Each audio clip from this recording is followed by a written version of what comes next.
Welcome to the Fight with Teddy Atlas, presented by Dynamic Striking. I'm Ken Rideout, joined as always by the legend Teddy Atlas. Teddy, I love the new shirt.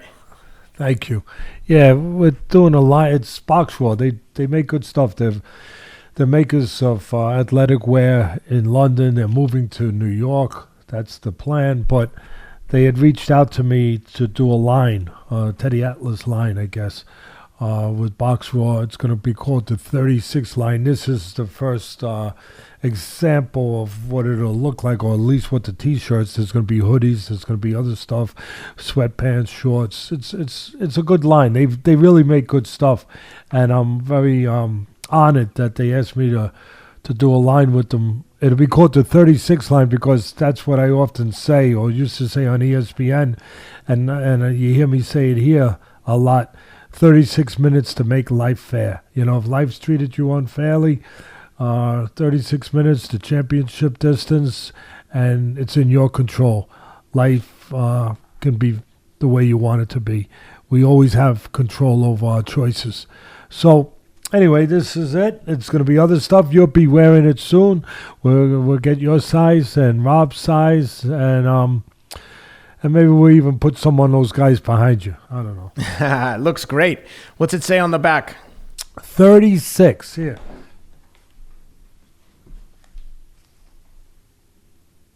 Oh, yeah. That looks great. Yeah, I'm not LeBron James. I don't know what his number was. He wore 23, I think. 23. Yeah, because I think he wore the same number as Michael Jordan, I believe. Although Michael Jordan had two numbers, right? He had 23, but then when he went away for that period where he played baseball and he came back, I think he had a different number. Yes, I think you're right. But I don't remember what the number was, but I know he wore two different numbers. Well, I'm numbered 36 anyway, and you're going to be numbered 36 too. So excellent. Well, speaking of making life fair, one guy who took advantage of the opportunity to make life fair and kind of right some of the controversies from his last fight was Jermell Herring, in action this weekend against Carl Frampton. Big stoppage win for Jermell Herring to get back on the winning track. I know you had a lot of thoughts about this one. I saw you on Twitter. Talk to me about the fight and what it means for Jermell Herring and his legacy and his confidence going forward. You know, you started perfectly, Ken. It was more than keeping his title, a lot more. It was a lot more than that. And before I go into it, I just want to make a mention, a little different than I normally would do here. You know, we concentrate obviously on boxing, but sometimes there's parallels from other vocations, other sports, you know, other places where the things that I talk about quite often that are special, that are consistent needs to be great in this sport, you know, whether it's MMA, whether it's boxing, that show themselves eventually for the great ones. Some of that was shown Saturday night in the semifinal basketball game between UCLA and Gonzaga. I know a lot of people are going to say, wow, we're talking about basketball, Ted. Listen, it was a fight. It wasn't a basketball game. I want to make that very clear. And it's consistent with my philosophy. When I first started this podcast with Ken, the first day, I remember when Ken said, what do you hope to get out of it?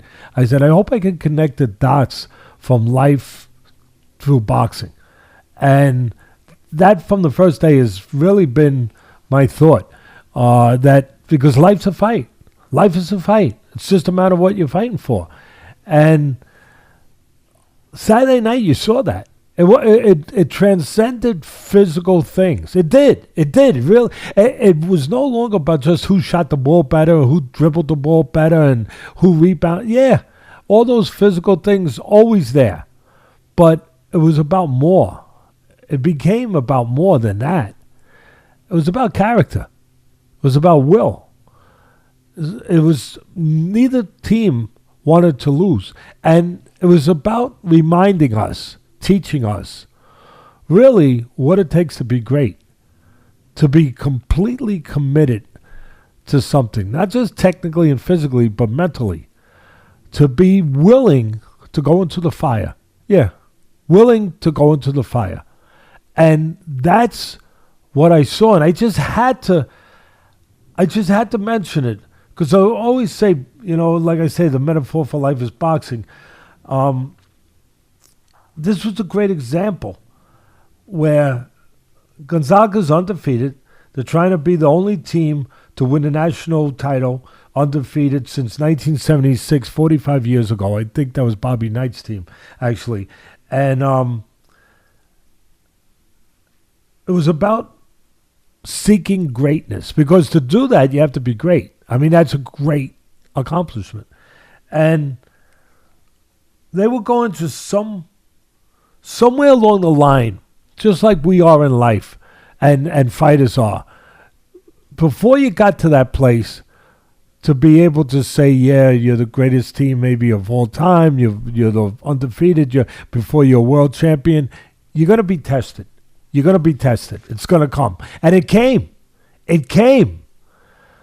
The character and soul of these teams would need to withstand the fire that I touched on earlier. And it did. I mean, they're going to wind up playing tonight for the title versus Bella. Tremendous team, too. But Saturday night, they had to win and get there. And they had to show what greatness looks like. They won a fight. And won with talent, grit, heart, resiliency, and character. Both teams were great. I want to salute them. I want to thank them for showing us what greatness looks like. It was Ali Frazier 3. It was the drill in Manila. I mean, I know without the physical punching and all that, but you don't have to physically hit somebody to test somebody, to take them to a deep place, to take them to a dangerous place, a place where they're threatened. Where they're threatened not just physically, but emotionally. That everything that matters to them is on the line. It transcends physical talent. It went to those higher altitudes where I often talk about it, Ken, where the air is thin, and to exist there, you need to expand the capacity of your lungs to take in oxygen. You need to tap into that extra tank called just will and character, fortitude. And while you're doing it, you need to believe, to know that you can and will not only breathe it, but use it to win it. We see it in fighters, whether boxing, MMA, and at times we see it where a different kind of fight takes place. But each time you see it, you recognize for what it is. It's greatness. It translates across all spectrums of competition, where you push to the brink, where you're challenged. No, actually, where you're threatened. You're actually threatened with defeat. It goes back to our very primal beginnings, I believe, where man's call to arms was brutal yet simple and basic to our survival. Either you conquer or you're conquered. These guys didn't want to lose. They didn't want to be conquered. I mean, I know it ended with that half-court shot or almost half-court shot, but the plays before that, it's like each team, each player, each coach was playing not to die. I know that's tough to hear, but it was like they were playing not to die. That part in them, that competitive part, that part in them that just had to conquer, that they bought into, that they gave to so freely, that they committed to, not to die, not to die.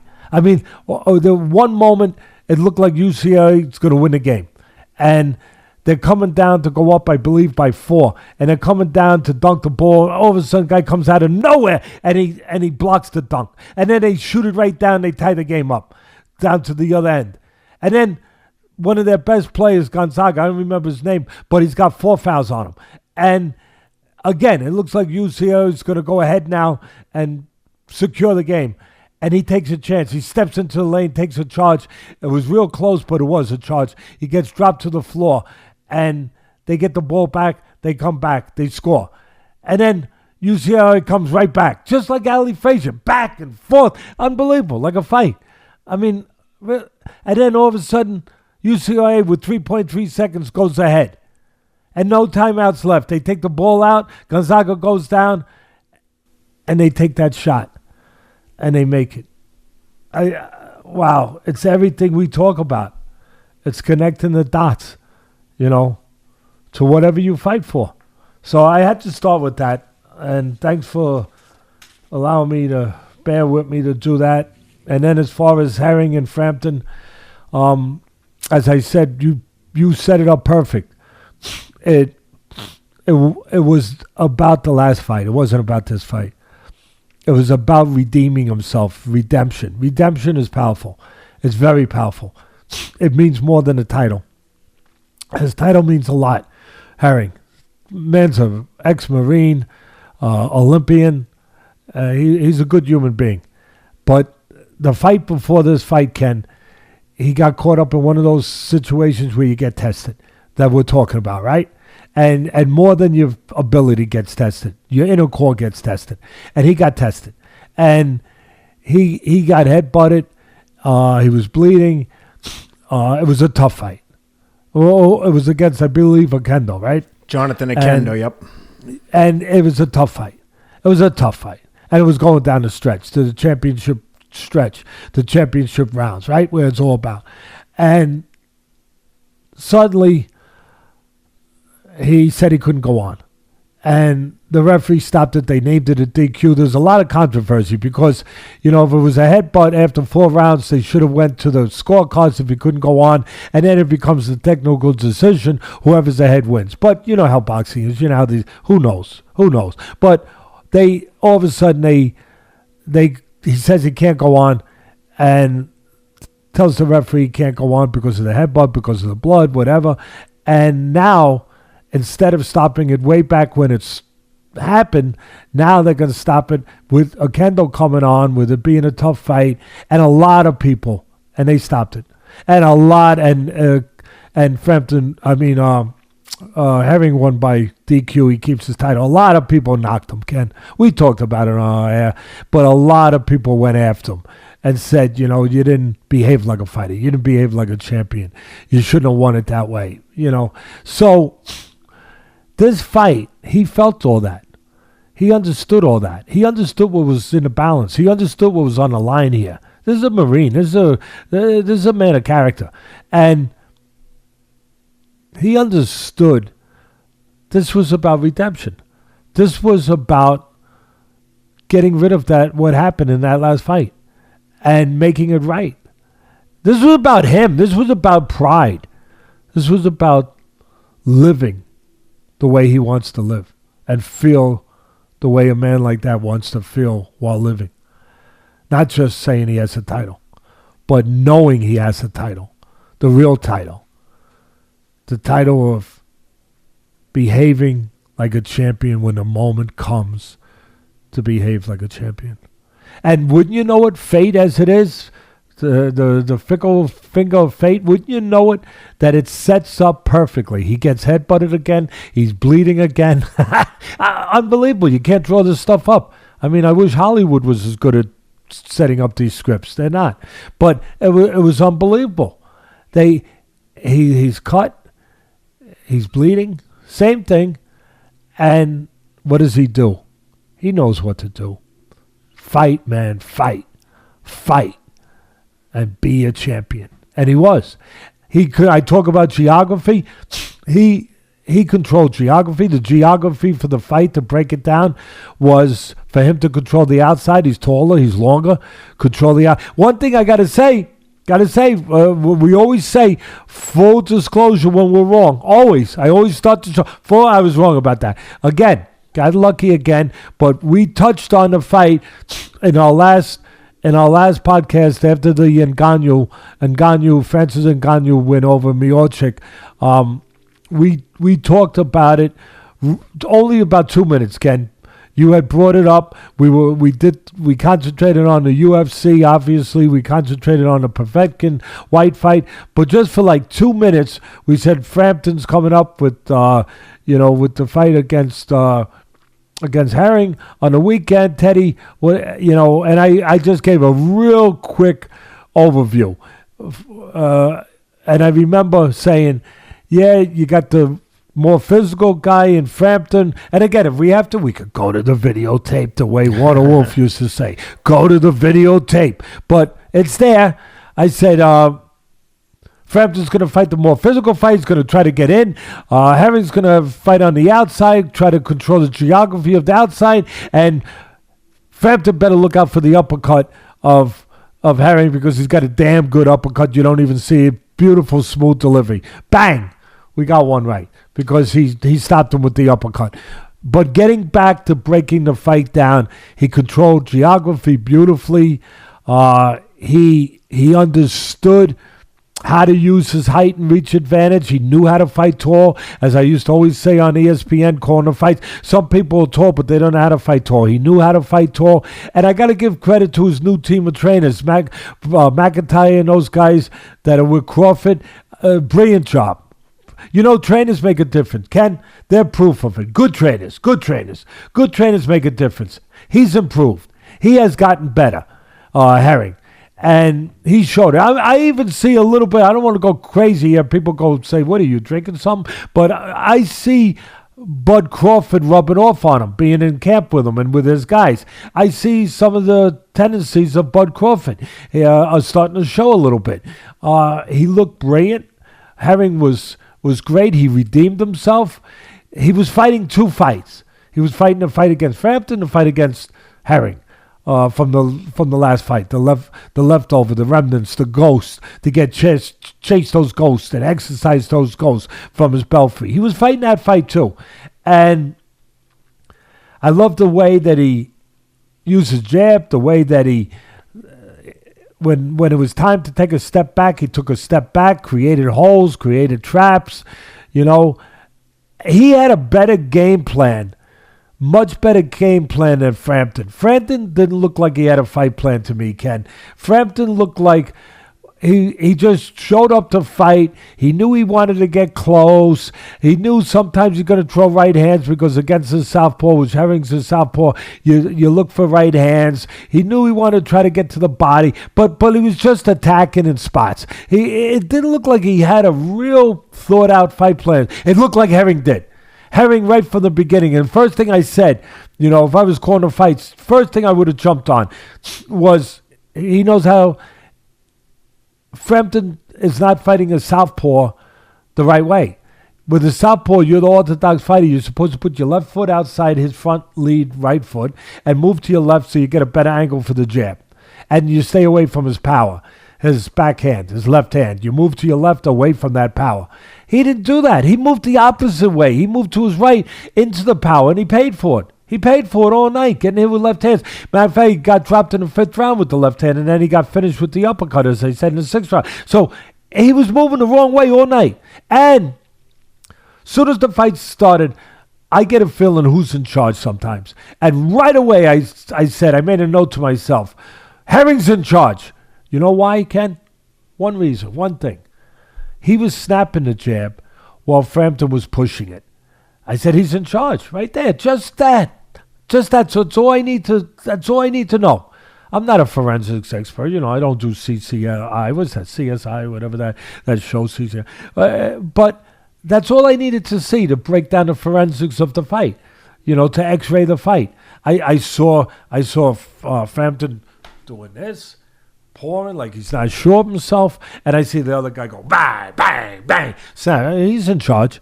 And the reason why he was in charge was he was moving as a southpaw to his right, out where he could get good position for the jab. And Frampton, as I said, was moving the wrong way. He wasn't stepping to his left outside the lead foot of the southpaw, so he didn't feel comfortable jabbing. And you're not going to feel comfortable if you don't move that way. He felt awkward. He felt unsure of himself. He felt unsafe. And so he was fighting unsafe. He was fighting unsure of himself. And it starts right there, right with the jab. Starts right there. You know, sometimes a doctor comes in the house, you know, and what's he do? He looks in your tonsil. He looks, you know, right? You go, and he looks, right away, he knows everything. He knows where it started, where the cold, where the virus started. Well, the same thing with a fighter. Right away, I see where the virus started. I see him pushing the jet. There it is. He's got a virus. He's got a cold. He's unsure of himself. He doesn't have a set fight plan. He's not solid, and it showed throughout the fight. And listen, Frampton left his promoters, left his people over there in Europe, across the pond, and he went with Top Rank. He never looked good when he got with Top Rank. I'm not saying it's Top Rank's fault, of course, but he never looked like the same fighter, the fighter that beat Santa Cruz. He was never the same fighter. He lost the rematch to Santa Cruz, but he seemed to decline. He seemed to dissipate and go downhill ever since that great win for him. And more so, more and more, it seemed to speed itself up a little bit. And by the time he moved over to Top Rank, I remember he had his debut fight on ESPN, and I watched it, and I said, he don't look good. He don't look good. He didn't have the toughest opponent. They gave him the right guy, you know, to because they wanted to get him, you know, started. They wanted to, you know, get him to the finish line. They wanted to get him to the title. So they gave him the right guy. But even with the right guy, he didn't look good. He looked all over the place, unsure of himself, like he didn't know what his identity was anymore. And it followed through. I'm taking nothing away from Crawford and his people, not Crawford, Herring and his people, with Crawford's people helping him. Great job. Take nothing away. But I don't know if he looked like a shot fighter, whatever, but he didn't look like the same fighter, but Herring looked like a better fighter. Maybe that's a big part of it. It's interesting that you said all that, because one of the things I was going to ask you after you gave a quick breakdown was, do you think that Herring looked really good or that Frampton looked really bad? Because I love Jermell Herring. I don't want to take anything away from him, but I thought the same thing that you're describing when I saw the fight. I'm like, man, Frampton looks terrible. He doesn't look the same. Like, he was a world beater for a while. He looked unstoppable. And to your point, he seems to slowly decline, but he really didn't look good at all in the ring. And I was curious to hear your thoughts, but there it is. Combination of Herring and looking good and Frampton in decline, and retired after the fight. No, that's a good observation question on your part, but I think that's what it is and why I brought it up that way. And, you know, again, great job by Herring and his people. He controlled geography. You know, when I talk about controlling geography and how important it is, you know, it's tantamount in other places, in other sports, where you could say in basketball that maybe you say this team needs to control the paint, you know, under the basket, or in football, who controls the line of scrimmage is gonna control the geography of the game, or in golf, who putts the best, you know, controls the greens. I mean, there is a parallel with that from boxing to other places, to other vocations, to other, in this case, to other athletic ventures, to other sports. And again, the taller, longer Herring, he did everything, and he every once in a while he would take a little step back, throw the counter right hook, you know, make the guy pay a price for trying to get in. He was very impressive to me, and I think he's impressive as a human being too. And I sent as you touched on, I sent a tweet out, you know, congratulating him and saying that he did more than defend his title tonight. And he knew what I meant. He sent something back saying thank you, but which I appreciate. But he, as I said, he defended himself. And he did a tremendous job of it. I really enjoyed it. As far as Frampton, it's his last fight, I guess. He announced his retirement. So unless he changes his mind, that was his last fight. And, you know, I'll finish with him by saying, when he left the McGuigans, you know, the McGuigans, to a do a big job over there in Europe and Ireland across the pond. And when he left them, he went to court and he accused them of stealing money from him and all kinds of. It got ugly. It got ugly over there. And he came over here. He wound up signing with Top Rank. And, they went their separate ways. And like I said, the McGuigans have been very big over there. They've done a really good job with their fighters, promoting them and training them. McGuigan's son has become their trainer. You wonder how much of it's physical and how much of it's psychological, because Frampton looked like a guy who didn't enjoy fighting anymore. I know it's tough to enjoy somewhere you get hit, but you gotta have that passion. You gotta have that passion to be at that level. And maybe it was just all physical, but I always believed that a mental part of it is always part of it, because mentally, 75% of this game is mental. So you wonder that after he went through that experience with the McGuigans over there, if he just didn't want to do it anymore. You wonder if he was so hurt or so disgusted or frustrated or just angry or finished with it, that he just didn't want to do it anymore. And the only reason I bring that up is partly because of the way he looked and the way he had been looking, and also because he obviously retired right afterwards, which is the right thing to do if you don't feel you can perform at whatever the reason, if you don't believe you can perform at the top level anymore, it's the right thing to do, obviously.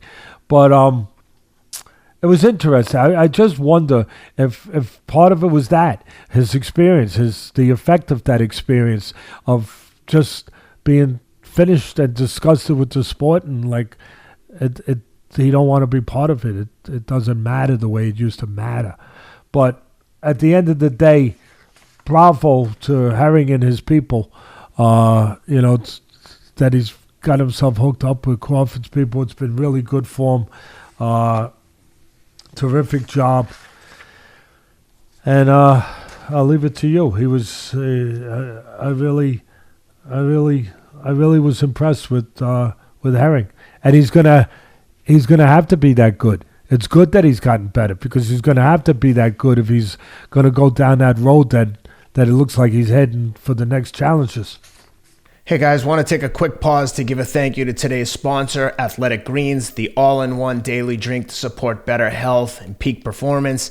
As I've said many times before, I love this stuff. I've been ramping up my own training now to like 85, 90 miles of running per week, getting ready for some marathons in May, and then the World Championships in London in October. And honestly, I would never skip a day of Athletic Greens, especially if you're pushing your body. Between COVID concerns and extensive training, like I always make sure I get my Athletic Greens every day. These guys spent 10 years with the top nutritionists and doctors to create this formula. It's made from 75 whole food sourced ingredients. It has vitamins, minerals, prebiotics, probiotics, and antioxidants. Consider it an insurance policy for your body's health and immunity. It's all you need to stay on top of your immunity with 12 servings of fruits and vegetables. No need for multivitamins or whatever else you're taking. Athletic Greens has you covered. Athletic Greens has given our listeners 10 free travel packs with their first purchase. So whether you're looking to boost your energy levels, support your immune system, or address gut health, Athletic Greens is the way to go. Simply visit athleticgreens.com/atlas to claim the special offer of 10 free travel packs with your first purchase. Again, athleticgreens.com/atlas. Well, speaking of Bud Crawford, he was in the news in the past week. Potential fight with Manny Pacquiao on June 5th. Sounds like they're maybe in the Middle East. But that could be an interesting matchup. I was surprised. Oh, yeah. Let me add one thing. Yeah. Ken, I want to add one thing because I asked my man Rob to put something up with it. So how can I leave it out after I asked my man Rob to put something up? I don't want to have him do work for nothing. So the last thing I want to attach to the Herring fight with Frampton, when I talked about what this fight meant beyond just a title, which is a lot, what it meant to Herring about, making things right. It reminded me It reminded me different circumstances, but the same neighborhood. As far as searching and fighting for who you are, as Herring did, Saturday night. It reminded me of the older Klitschko, Vitaly Klitschko. A lot of people are going to forget this, but this is going to remind them. It made me go back. It made my mind go back to that, where he wound up being a dominant heavyweight like his younger brother Vladimir. The two of them were dominant for what? I don't know, a decade. They had their ups and downs, but then they were dominant. And it reminded me of Vitaly when he had fought for the title. He was fighting Chris Bird. Now, Chris Bird was he was a middleweight in the amateurs, and he moved up to heavyweight, small heavyweight, not a puncher, but he was a magnificent defensive fighter, Chris Bird. And he was together mentally pretty damn good. His parents trained him. They did a good job with him, and a good person. But he was really, really frustrating to fight. I mean, he was a tremendous defensive whiz. Really, I mean, he was to the point where those old timers would say to me, "Teddy, you can't hit this guy in the backside with a handful of buckshot if he stood right in front of you." I mean, he was that slick. But Klitschko was fighting him, and Klitschko was towering over him, much, much bigger than him, Vitaly Klitschko. And Klitschko quit. He quit. I think it was there to the 9th round, between the 9th and 10th round. But he gave up. I mean, he submitted. His arm was hurt. Whatever it was, it's what we're talking about, where people don't want to see that in the champion. They don't want to see that in the ring. You're in the ring, you're special. You have special code. You're special, things you have to answer to and that you have to abide by. They didn't want to see that. But he did. And when it was over with, his arm got better, whatever, he went on to fight. Klitschko had to live with that. And it was obvious. He had to live with that. He could never win another title, another fight. Didn't mean anything until he won the fight over himself. He had to win that fight first. He had to redeem himself. He had to, for him, for his life. And he wound up fighting the best heavyweight, the biggest heavyweight, the hardest punching heavyweight in the world at that time, for one punch at least, Lennox Lewis. He wound up, I forget how long after it was, but he winds up being in a situation with a much more dangerous guy than Chris Bird, although Chris Bird could be dangerous in a way he could frustrate you. He could break you down if you let yourself get broken down mentally by making you miss, but not hurting you with a punch. Well, Lennox Lewis could hurt you with a punch. And so now he's in the ring now with Lennox Lewis. I don't know how many fights after that. And he's fighting for the heavyweight title, and he gets hit with right hand. He takes everything. Whatever he got hit with, he acted like a champion. He acted like a fighter, and he fought with everything you want a fighter to fight with, Ken. Everything. And then he got a horrendous cut, and I mean horrendous, like you could see right through to his bone.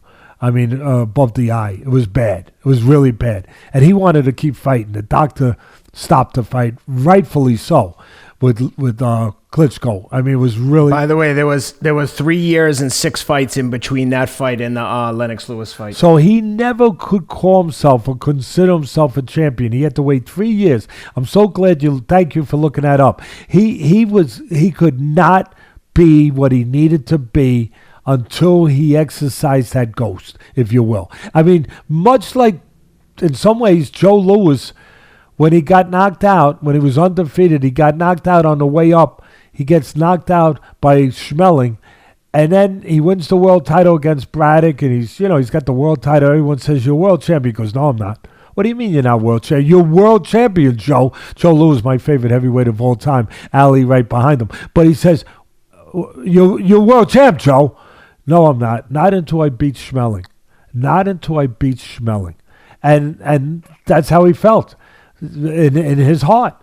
And that's what it counts, how you feel in your heart, in your soul. And Klitschko was the same thing. And then he had to redeem himself. He had to win that fight. And when he got in there with Lewis for the heavyweight title, and Lewis is, again, he's the best heavyweight at that time in the world, and a dangerous right-hand puncher, he redeemed himself. He fought hard. He took the punches, and he got cut, and he still wanted to fight. He insisted on going up, but the referee stopped it. It didn't matter that it got stopped on cuts. He won that night. He won. He won his soul back. He won it back. And I just needed to say that because that's what I'm talking about when I talk about what Herring needed to do and what he was fighting for. The same thing that Lennox, or I should say Vitaly Klitschko, was fighting for when he fought Lennox Lewis. So, go ahead. Go. Thank you for letting me put that in there. Of course, Pacquiao, Crawford, June 5th, potential fight. What do you think? I think it might be the last fight for Pacquiao. I think it's a bad fight for Pacquiao, and I hate to see him go out that way. I love both guys. I think Crawford is pound for pound right now the best fighter in the world. I know Canelo is up there. I know Spencer's up there. For me, I have Crawford. I mean, we can only go by what we feel, what our taste is. For me, it's Crawford. He can fight inside, outside. He carried his power as he went up all these weight classes, 3 weight classes, I believe. He carried his power. He's got great trainers. He's as I said, he knows how to control distance. He knows how to shorten up his game and go in there and throw short punches on the inside and own the trenches if he has to. He always behaves like a fighter. He reminds me in some ways of Sugar Ray Leonard in a way that Sugar Ray Leonard with the nice smile, nice guy, but he was a pit bull dog. He was a nasty guy. He was a mean guy when it came down to the fight, when it came to the fight. And Crawford's got that streak in him. He's that pit bull dog. He's that mean guy when it comes down, to really getting to the fight, to the moment. And when you get to that place, he's not giving anything up. He's got that mentality. And I think that at this point in Pacquiao's career, at 42 years of age, I believe he's 42. Listen, he's done spectacular things his whole career. He's done legendary things, but he's done extraordinary things late in his career, beating the guys that he's winning the fight still at this stage of his life, to beat Thurman, to win the title again. He's extraordinary. And he is an extraordinary person, what he does for the people of the Philippines, everything else, and how he balances being a politician over there and still being a fighter. It's amazing. But I think it's the wrong fight for him. I know the money's got to be right. If the money's there, I know it's going to be in the Middle East. Probably they're looking for a place to put it. I'm sure it's probably going to have to be in Abu Dhabi or something like that because the money will be there. So if he gets the money, I guess that's a part of it. And listen, with Pacquiao, he's so special. It's not just the money. He's going to believe he's going to win the fight because he's special. He's going to believe. I just think Crawford's the wrong style, the wrong talent at this point in his life for Pacquiao. I think he can take advantage of timing Pacquiao. Pacquiao was so fast, and he's still fast, but he was so quick, not only with his hands, but with his feet to close a gap, where he could do things wrong and make it right. He could break rules. He could run red lights and get away with it, before the car came and crashed into him. I don't know if he could do that anymore. But when he runs those red lights, when he looks to get in and he starts from too far away, Crawford might time him on the way in. There might be a car crash. He might pay for running that light, where in the past he didn't pay for it. He paid for it against Marquez, though, once, and he got knocked out cold, but he came back magnificently again and had another part of his career after that. So, look, he's a special guy. He's got a special fan base behind him. They're probably going to be mad that I'm even pointing this out, but I'm pointing it out because that's what I do. That's what I'm here to do. I love Pacquiao. I think both these guys are great. I just think that this could be the wrong one for him.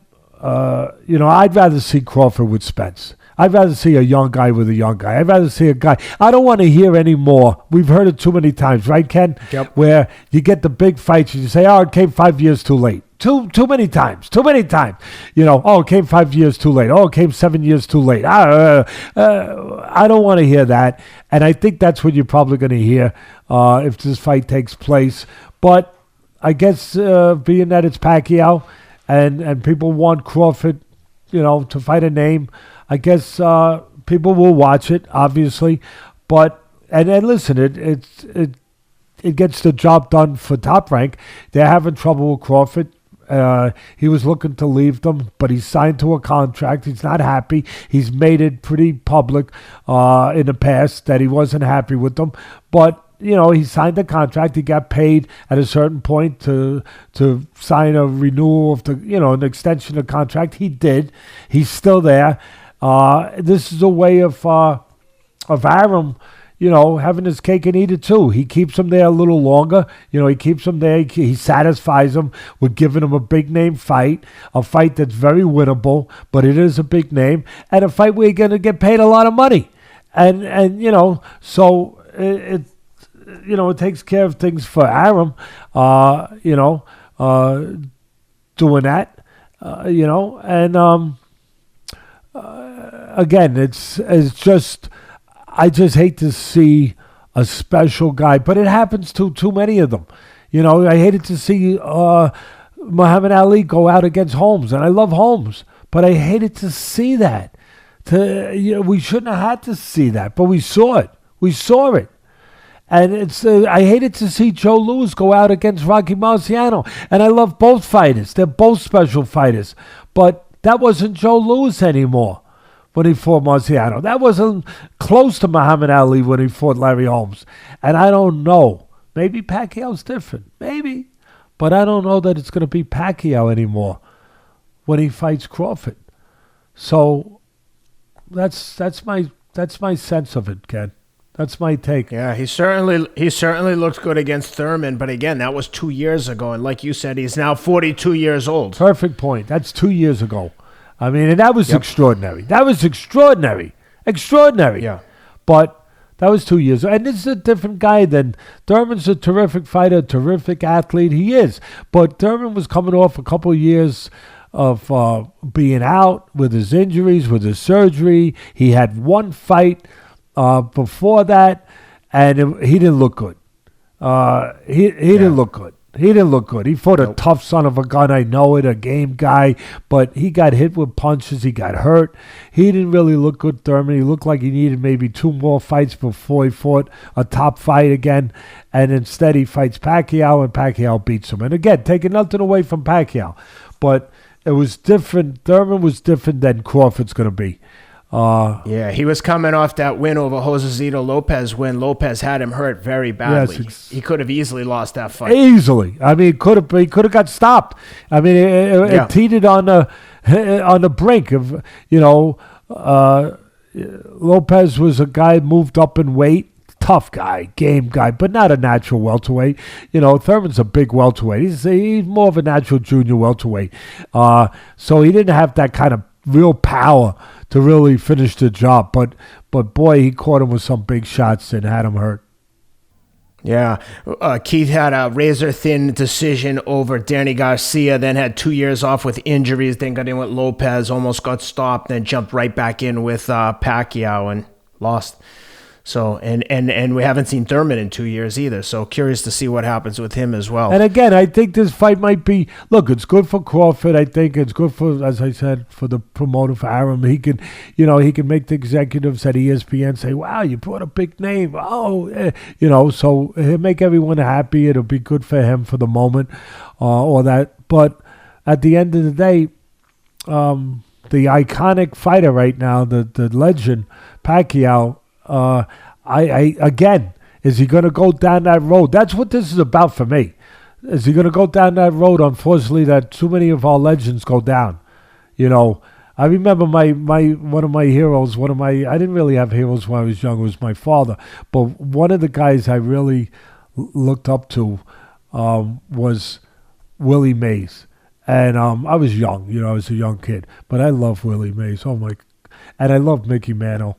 And when Willie Mays got traded to the Mets, as much as people in New York were happy, it was terrible because he wasn't Willie Mays anymore.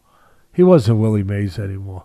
And when he was out there making those basket catches, Ken, he was special. He'd make those he couldn't make a basket catch anymore. And it was very sad. And look, the difference is nobody was punching him in the face, thank God. Right? Okay, exactly. I get it. But I don't want to see that in any of our legends, any of our special people, athletes, that are heroes to a lot of people. I don't want to see it. And I definitely don't want to see it in a fight again. And maybe we won't, but I think there's the risk that we will. That's all. Well, coming up this weekend, one of your favorite fighters is in action. Joe Smith Jr. taking on seasoned veteran Maxim Vlasov. Vlasov is 45-3. All 3 losses coming by decision. Be good to see Joe Smith in action again. Not sure how competitive the fight will be, but I love watching Joe Smith fight. You know why you love him? Because you love that you can trust that every time he gets in a ring, you know what you're going to see. Everything that he has. 100%. That's why you love him. That's why you love him. And he doesn't have one talent where, he stands out. He's got that neon talent where he was gifted, by genetics or this or that, where you say, oh, my God, he's so fast. Oh, my God, he's so this. Oh, my God, he's so slick. He doesn't have any of those, but he's got the one that's most important, his determination and his grit and his character, that he's going to get in that ring and bring everything he can and everything he has. And that's enough. That's enough. He's a blue-collar guy that brings his lunch pail, Literally, laborers union. Really, you're right. That's a perfect. I didn't even realize that as I was making that analogy. But, yeah, I'm glad you helped me with that and you put that perfect. I mean, that's what he is. He's bringing his union card, and he's staying overtime, baby. he's making overtime, and not just union, laborers union, and that's how he does it. He does it with physicality, with determination, with belief, with heart, with soul. He beats guys that are slicker than him. The fight that he won against Eliander Gonzalez. What was his? The guy that had knocked out Kovalev. He beat him. Alvarez, Alito Alvarez, I believe. Elder Alvarez. Yeah. Now, Alvarez was slicker. He was, more polished. All those things. But he wasn't one thing more. He wasn't more determined. He didn't have a bigger heart. He wasn't more possessed to win. And even, and like I said, that's a guy who could not only box but could punch. He knocked out Kovalev. And what did Smith do? He just broke him down. He just broke him down in the late rounds. And that's what he does. He looks to break you down. Again, he's a blue-collar guy that, that brings his lunch pail and brings his union card. And he shows up to work every time. He's a hard guy not to like. Yeah, I'd be hard-pressed to find someone that doesn't like Joe Smith. If you're a fan of boxing, I can't think of any reason why someone wouldn't like him. But anyway, we'll have that to look forward to. There's a UFC event this weekend as well. And thanks for doing this today, Teddy. It's great talking to you as always. Once again, the new Box Raw collection coming soon, the Teddy Atlas 36 collection. Check it out online, boxraw.com. And we'll be back with you guys next week. Thanks for being here, and appreciate the support as always. Thanks, Ken. And I know you're looking to get those. You're looking to get a couple of these. You'll get them. Come on. All right, guys. Thanks.